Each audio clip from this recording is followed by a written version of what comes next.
A recent study indicates that the annual cost of maintaining and repairing a car in a town in Ontario averages $200 with a variance of $260.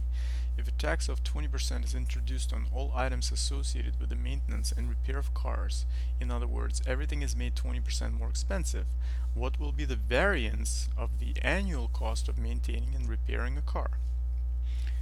So the first thing that you should realize is that we're gonna let X represent the annual cost of maintaining and repairing a car.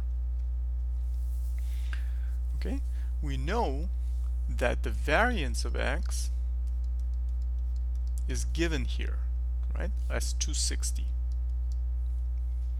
Okay, now notice that the new variance is calculated when everything is made 20% more expensive.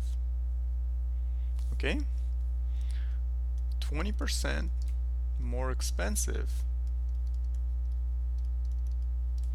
will mean that X will be multiplied by 1.2, right? Because we will have 1 represents 100% multiplied by the X, right? And then plus 20% added on top, right, will be 210, right, 20. And that should be multiplied to the random variable X, right? That makes it 20% more expensive, right? So if you add this, you will get 1.1/5 times X, right? And then this is 6/5 X, which is the same thing as 1.2X. Okay, so this is going to be the new annual cost of maintaining and repairing a car after it's made 20% more expensive, right?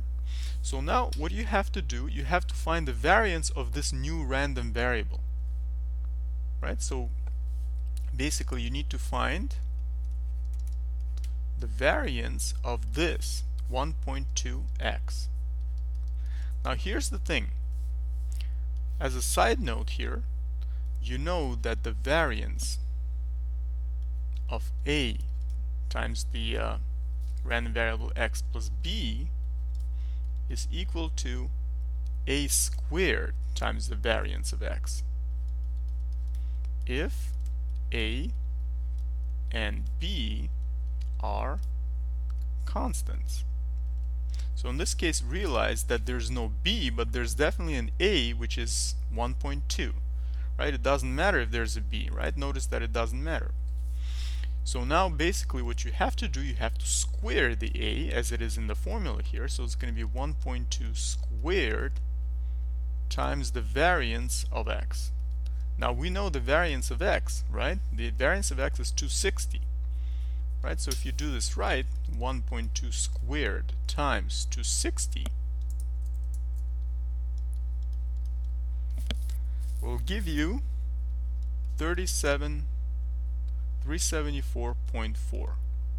Okay, which you should round because again in the answer choices you will have 5 choices available, so you will have a whole number in this case, which is 374. Okay, so I hope this was useful. Thanks for watching and see you in the next video.